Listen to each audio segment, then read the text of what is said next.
Pois bem, meus amigos, ontem tivemos a volta dos trabalhos no circo, quer dizer, no judiciário brasileiro. E já começamos daquele jeito, cheios de cenas bizarras e vergonhosas. Enquanto Fachin fazia seu discurso pomposo para inglês ver e falava sobre o código de ética que irá salvar a República do Brasil porque valerá mais do que a Constituição, pipocavam imagens na internet dos ministros curtindo a vida numa boa no camarote do estádio de futebol. E antes, meu amigo, que você diga: Ai, Paula, qual que é o problema dos ministros assistirem a um jogo de futebol? É o momento de folga deles. A vida pessoal não tem nada a ver com a profissional. Meu amigo, se você pensou isso, aí mesmo é que precisa ficar comigo até o fim do vídeo, porque você não está sabendo dos babados bananeiros muito bem. Eu vou mostrar como sim as coisas estão interligadas e jorrando milhões na conta, sempre dos mesmos personagens. É sempre a burocracia se beneficiando. Então, se você já gostou das pautas, me ajuda a espalhar essas informações. Curte, comenta, compartilha bastante o link desse vídeo nas suas redes sociais, grupos de Face, de Zap, dá uma verificada na tua inscrição, vê se ela continua ativa aqui no canal e se não for inscrito, se inscreve e dá essa moralzinha pra mim. Começando com uma notícia de que ontem os nossos maravilhosos parlamentares trabalharam e aprovaram mais uma continha pra gente pagar. Vocês estavam sabendo disso? Pois é, por isso que tem que ficar ligadinho aqui no canal. Câmara, amados, aprova Gás do Povo. É aquele projeto que o Lula vai dar gás para dizer, meu Deus, como ele é bom fazendo cortesia com o chapéu dos outros. Programa que troca vale por botijões. Cerca de 35% dos vendedores de botijões das capitais participam do programa de entrega de GLP de 13 quilos. A proposta também incorpora conteúdo de medida provisória de estímulo à indústria naval que perderia a validade. E vocês sabem, vocês adivinham da onde é que sairá o dinheiro para pagar o gás que o Lula está dando para os pobres? Pois é, do meu, do seu, do nosso bolso. Todos os dias, quando vamos à padaria, todo mês, quando a gente paga a conta de luz, que também tem gente que não paga, então você tem que pagar mais caro, né? Então, meu amigo, com todo esse aumento de impostos, vem mais uma continha pra gente pagar. Se você tá precisando de um dinheirinho extra, eu vou de novo dar a dica aqui que muita gente me pede depois nos comentários para fazer uma renda extra de 2 a 5 mil aí da sua casa, sem precisar falar inglês, sem precisar aparecer, sem precisar inventar nada mirabolante, porque é o sistema FSA. É um produto 100% validado, você só copia e cola. E eu vou deixar o link aqui embaixo do vídeo. Tem o título, tem um maisinho. Clica ali no mais, tem um link. Entra, você terá acesso a 3 aulas gratuitas para saber melhor como funciona esse sistema. Dica dada, vamos agora passar raiva juntinhos. O Lauro Jardim trouxe agora de madrugada, notícia fresquinha, as conversas de bastidores das autoridades maravilhosas na abertura do judiciário no STF. Aliás, foi montada uma mega estrutura, parecia um show. Adivinha quem vai pagar? Pois é, a gente também. Antes de entrarem no plenário do STF para a cerimônia de abertura do ano do judiciário, as autoridades ficaram cerca de 20 minutos conversando numa antessala contígua ao salão principal, a chamada Sala das Togas, onde os ministros se paramentam com as capas pretas de cetim antes das sessões. Por autoridades. Quem é que são as autoridades maravilhosas? Lula, o Alckmin, que voltou à cena do crime junto com o Lula, palavras dele, o Alconhonho, né, Davi Alcolumbre, o seu Hugo Moita, a Crazy Hoffman, Sidônio, da Secom, o Bessias, que ainda luta pela sua indicação no Senado, o anfitrião Fachin, que é o presidente do STF, e os 8 ministros. O Fux não foi porque estava com pneumonia, tá? Fachin e Dias Toffoli foram os primeiros a chegar. Então, algumas conversas chamaram mais atenção que que outras. Lula, por exemplo, conversou com todos os ministros do STF, porque eles são bestes e andam juntos no recreio. Mas, em separado, ele deu mais atenção a Carmen Lúcia e ao Fachin, que logo depois anunciaram o tal código de conduta. Já vamos falar um pouquinho mais sobre isso. Lá pelas tantas, vossa santidade, o ovo que tudo vê magnanimamente, chamou o Davi Alcolumbre de canto e longe de todos conversaram. E é claro que nós temos imagens. Tá aqui, eu postei ontem no X. Vamos dar uma olhadinha nessa amizade tão sincera. É mais um capítulo da novela Missão Dada é Missão Cumprida. Vocês lembram, né?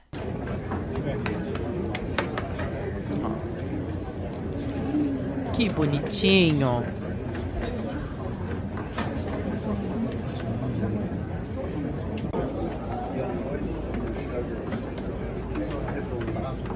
Fachin e Lula abraçadinhos, bestes.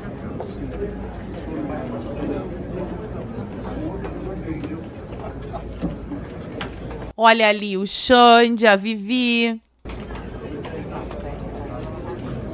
Dino também.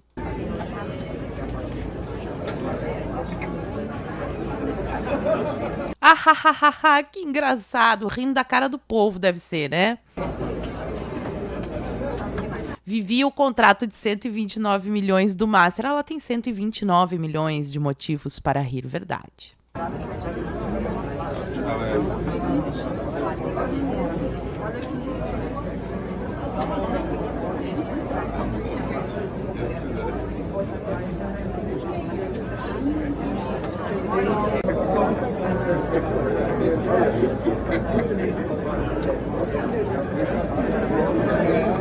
Olha ali, até o Barrosinho apareceu, vocês estão vendo aqui, ó, o Barroso tava com saudade do pessoal, foi rever os coleguinhas. Mas vamos aqui ao discurso empolado para inglês ver. Fachin pede autocontenção. Ai, difícil, né, ler um troço desse sério. Mas ele pede autocontenção e defende código de conduta em discurso. O presidente do STF afirma que são necessários limites claros de atuação da corte e que o protagonismo deve ser do sistema político. Mas tem, né, limites claros numa democracia, assim. Por exemplo, o juiz não deve viajar de avião para assistir jogo de futebol em outro país com o advogado da causa que ele vai julgar. Um juiz não deve julgar a causa que é defendida pela advogada, que é a mulher dele que dorme com ele de noite. Isso daí nem precisava estar escrito, só ter 2 neurônios. Mas, enfim, o Fachin tá achando que esse código de ética valerá mais do que a Constituição, valerá mais do que tudo e que aí a República será salva. A CNN faz uma análise de que o discurso do Fachin no STF foi duro e com o recado a Toffoli. No Bastidores CNN, o Matheus Teixeira, que é o analista político da CNN, destacou que o presidente do STF enviou mensagens claras sobre legitimidade, prestação de contas e críticas à magistratura, porque é só o Toffoli, só o Toffoli que fez umas coisinhas diferentes no processo do Banco Master, né, do resort dele, essas coisas assim, não tem problema nenhum. Tudo que o Xande faz, o contrato da Vivi, contratos com a esposa de ministros, inclusive família do Fachin, também tem escritório de advocacia especializado em Suprema Corte. Todos eles, até o Nunes Marques, o Cássio com K. Pois vamos adiante. E aí, depois de anunciar o tal do Código de Ética que vai salvar o Brasil, o Fachin anuncia que a Carmen Lúcia, ministra Carmen Bruxa, será a relatora.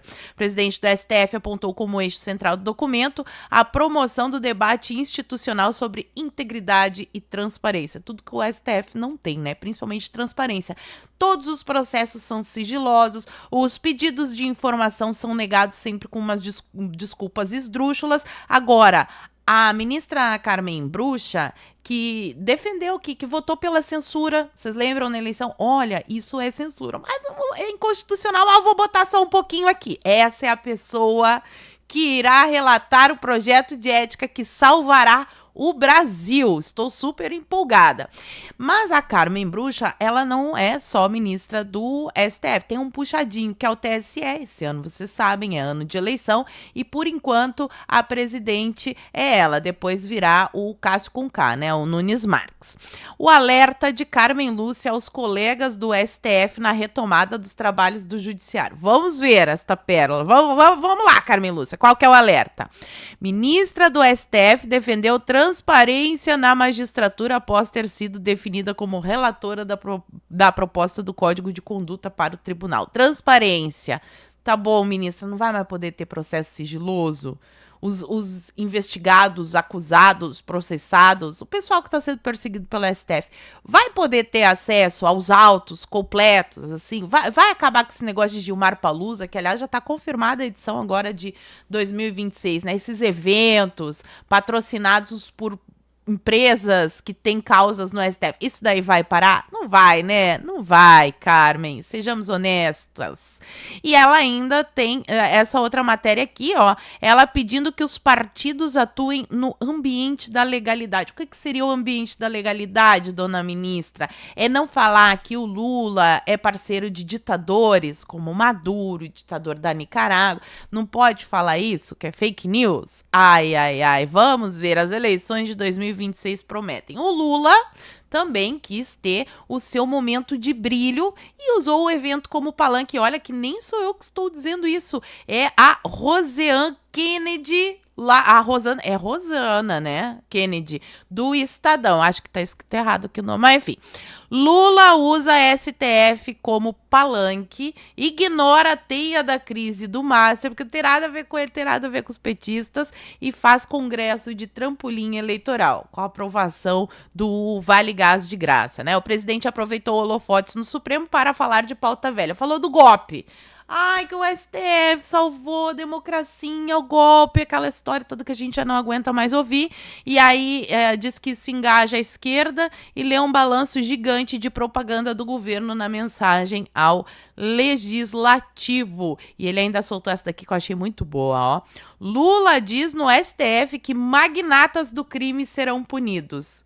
Os que ganham 129 milhões no contrato, Lula, será que são esses que serão punidos?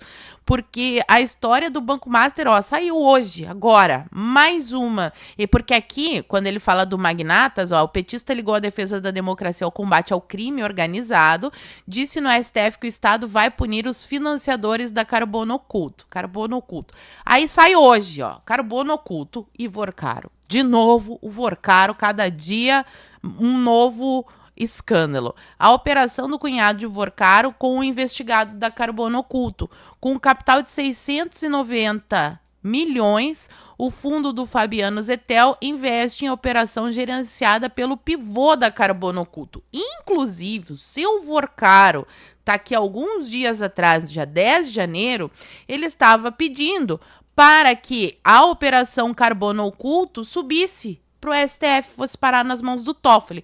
Com certeza é por causa da transparência que a Carmen Lúcia está citando, a legalidade, a harmonia entre os poderes, né? É muita cara de pau do Lula, gente, nem eu aguento.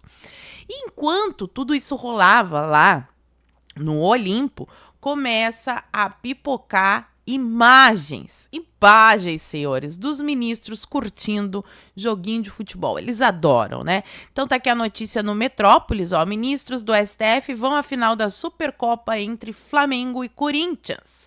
O Gilmar Mendes, Alexandre de Moraes, o Cássio K, o Nunes Marques e o Flávio Dino acompanharam a partida na arena do BRB. É claro que eu tenho imagens e não foram só esses, ó, presta atenção.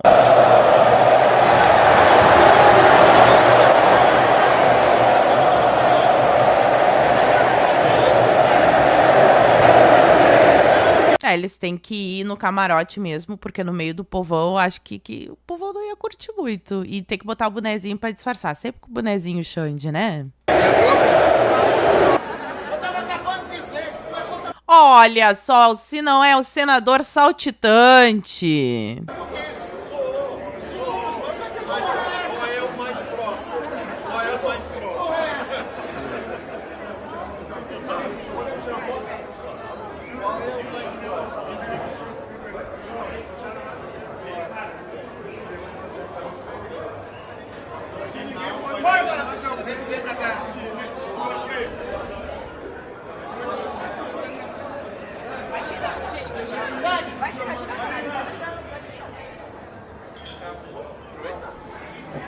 Muitas fotos, todo mundo muito descontraído.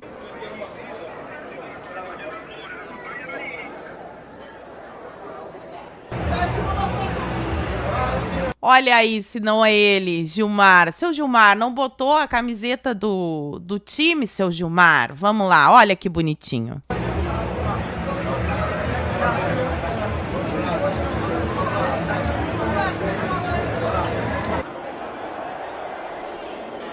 O seu Hugo Moita! Seu Hugo Moita também foi? Que coisa linda esse camarote!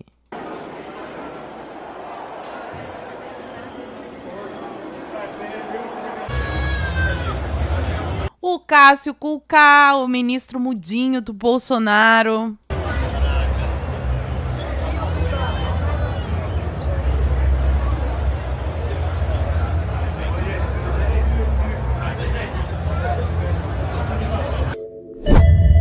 Que bonitinho. Ai, Paula, mas é a folga deles. Qual que é o problema? Vou mostrar como na Banânia até o futebol vira treta política e com milhões que vão para instituições e somem. Presta atenção nessa sequência aqui que eu separei para vocês. Aqui em abril de 2025, o Girão estava denunciando conflito de interesses entre a CBF e o instituto ligado ao Gilmar Mendes. Sempre esse instituto ligado ao Gilmar Mendes. O que estava acontecendo à época? CBF gastou 24 milhões com advogados. Aí já acende um alerta aí na cabeça de vocês, né? Quem seriam esses advogados? Qual escritório? Será que é o escritório de algum parente? Alguém ligado ao STF? Será? Não sei, não diz aqui, né? Mas quem fez a matéria à época foi a revista Piauí. Tá aqui, ó, relator de ação que reconduziu o seu Edinaldo Rodrigues à presidência. Ministro Gilmar Mendes é dono do IDP, que é parceiro comercial da identidade. Então vamos entender. Tem o contrato de milhões com a CBF, com os advogados, e o IDP, que é o instituto ligado ao Gilmar Mendes, não só ao Gilmar Mendes como ao Gonê, tem uma parceria. Será que essa parceria rende dinheiro? Que parceria é essa? Aí aqui explica. Deu uma treta na eleição do Edinaldo, aí afastaram o Edinaldo, e aí tem os processos, né? Um dos processos diz respeito ao bloqueio de 52 milhões nas contas da CBF, por causa de um clube que estava pedindo lá, fala sobre a matéria da Piauí. Aqui chega na parceria entre a CBF e o Gilmar Mendes, que é o instituto ligado ao Gilmar Mendes, que é muito linda. Outro processo alvo de muita polêmica foi o afastamento do Edinaldo em dezembro de 2023, sob alegação de irregularidades na eleição. A entidade recorreu ao Supremo e pagou 6,5 milhões ao escritório do Dr. Pedro, seu assessor jurídico. A revista, ele respondeu que estava tudo certo, né? E outra polêmica envolvendo esse processo é que o regimento interno da corte previa que esse processo tinha que ser distribuído para o André Mendonça, que era quem já estava com o processo. Mas aí o Barroso decidiu que tinha que fazer um sorteio e, casualmente, quem foi sorteado para conduzir o processo foi o Gilmar Mendes, que tem ligações com o Instituto Brasileiro de Ensino e Pesquisa, o IDP, e que tem uma parceria comercial com a CBF. Qual que é essa parceria comercial? Eles têm um curso, né? O CBF Academy. Será que custa dinheiro? Será que o instituto ligado ao Gilmar Mendes ganha dinheiro da CBF? Pois é, parece que sim. E mesmo assim, ele disse que não era suspeito e que iria continuar com o processo. Aí, magicamente, o Gilmar Mendes rejeita todos os pedidos para afastar o seu Edinaldo Rodrigues. Ele volta, acaba que ele sai, dá uma confusão gigantesca. Foi o Kilter, né? O Guilherme Kilter, do Novo, ele faz um pedido, o Guilherme Kilter aciona a PGR para que investigue o ministro, e daí o Gonê, que também casualmente é ligado ao IDP, livra o Gilmar Mendes de investigação sobre decisões referentes à CBF. E agora, pessoal, 3 dias atrás, saiu mais essa daqui, ó. O filho do Gilmar Mendes vira cartola de futebol em Mato Grosso e ganha protagonismo na CBF. Olha isso, diretor-geral do IDP, porque o filho do Gilmar é que é o diretor desse instituto maravilhoso, que ganha muitos milhões com cursos que ele presta para a CBF. É sensacional. E responsável pelo contrato da CBF Academy, Francisco Chertel Mendes, foi eleito vice-presidente da Federação Mato Grossense de Futebol. Procurado, ele não quis dar entrevista, é uma pessoa discreta, não quer falar. Para vocês verem que até o futebol, gente, que tá essa desgraça que acompanha o futebol, eu até parei de acompanhar, confesso que antes eu acompanhava mais, mas o pessoal tá reclamando que até o futebol no Brasil tá xoxo, a gente já não tem mais aqueles talentos, né, porque tudo virou política.